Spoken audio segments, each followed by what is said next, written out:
देखिए बच्चों, आज के क्लास में हम लोग पढ़ने वाले हैं साइंस का नेक्स्ट टॉपिक क्या था हमारा, त्वरण, जिसे हम लोग बोलते हैं एक्सेलरेशन। क्या बोलते हैं? एक्सेलरेशन। तो त्वरण के बारे में हम लोग आज चर्चा करेंगे कि त्वरण क्या होता है। त्वरण किसको बोलते हैं? एक्सेलरेशन। एक्सेलरेशन। त्वरण क्या होता है? त्वरण क्या होता है? ठीक है ना। त्वरण का जो डेफिनेशन होता है, वेग में परिवर्तन की दर को ही क्या कहते हैं? त्वरण। वेग में परिवर्तन की दर जो होता है, दर को त्वरण कहते हैं।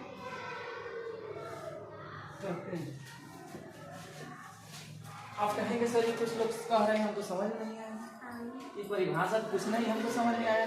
तो देखिए, जो इसका जो फार्मूला होता है, त्वरण जो होता है एक्सेलरेशन, यह होता है v/t। ठीक ना। त्वरण में परिवर्तन, जिसके नाम हम लिखते हैं डेल्टा v। जब परिवर्तन की बात हो जाएगी तो हम लिख देते हैं डेल्टा v। यानी कि जो त्वरण होता है, त्वरण होता है वह लिखते हैं वेग परिवर्तन।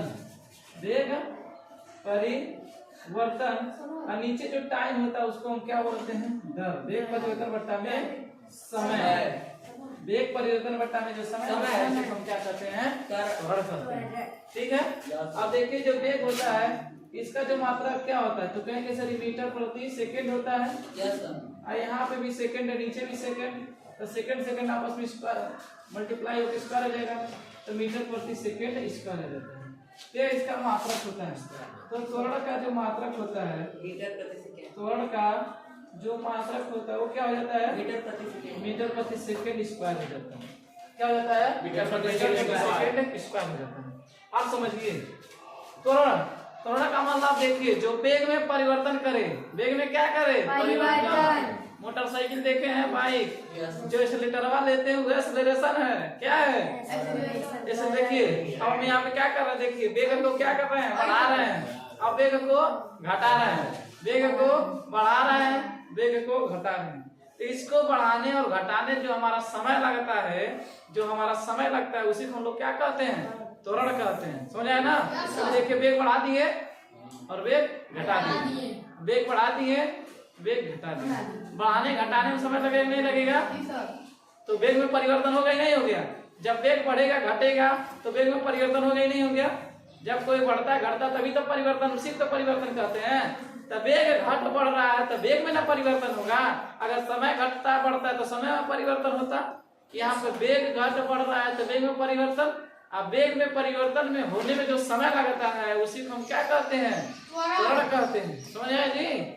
ऐसे वेग में परिवर्तन। जैसे मान लीजिए, आप जो है थोड़ा सा हटके एग्जाम्पल लेते हैं। मान लीजिए समय है, आप सब खूब आराम से दौड़ रहे हैं सुबह सुबह मॉर्निंग वॉक में, अचानक से पीछे दौड़ा लिया कुत्ता दौड़। ठीक है। आज जब दौड़ा लिया तो इनका वेग में क्या हो गया? परिवर्तन हो जाएगा। यानी कि अब तक तो दौड़ रहे थे, धीरे धीरे वेग इनका कम था, अब अचानक से वेग क्या हो गया? बढ़ गया। अगर बढ़ाएंगे, वेग नहीं बढ़ाएंगे तो पीछे से कुत्ता क्या करेगा? काट लेगा। काट लेगा, समझाएगा ना। और काटेगा तो खूब एकदम अच्छे से काटेगा, एकदम बकोट बकोट के, एकदम निछोड़ निछोड़ के काटेगा, एकदम वहां से एकदम खाली कर देगा, काट कर मांस निकाल देगा, मांसपेशियां। ठीक है। तो देखिए, समझ आ गया ना। पहले वेग इनका कम था, वेग क्या हो गया? बढ़ गया। अगर फिर कुछ समय बाद जब देखेगा कुत्ता है तो फिर आराम से स्लो, आराम से चलने लगा, तो वेग में परिवर्तन हो रहा है नहीं हो रहा है? आई जो वेग में परिवर्तन हो रहा है उसी को हम क्या कहते हैं? त्वरण कहते हैं। उसके परिवर्तन होने में समय लगेगा कि नहीं लगेगा? अचानक से धीरे धीरे है, बिल्कुल कम दौड़ रहा है तब वेग में परिवर्तन नहीं हो गया। पहले 10 के वेग से चलता था, अब 20 के वेग से हो गया, तो परिवर्तन कितना का हो गया? 10 का हो गया। 10 का हो गया बाबू। पहले 10 का था इसका वेग, वेग था 10 का। आज ऐसा कुत्ता दौड़ा लिया, कुत्ता दौड़ाया तो वेग कितना का हो गया? 20 का। तो परिवर्तन कितना का हो गया? 10। मतलब परिवर्तन का मतलब अंतर कितना का हो गया? 10। इसको जाने में कोई समय लगा होगा नहीं होगा? तो समय से हम डिवाइड कर देते हैं, हमारा क्या निकल के जाता है? त्वरण आ जाता है। त्वरण समझ आ गया ना? Yes, sir. वेग में परिवर्तन। अब समझ आया वेग परिवर्तन की दर की हो रहा है, तो वेग में परिवर्तन की दर क्या कहलाता है?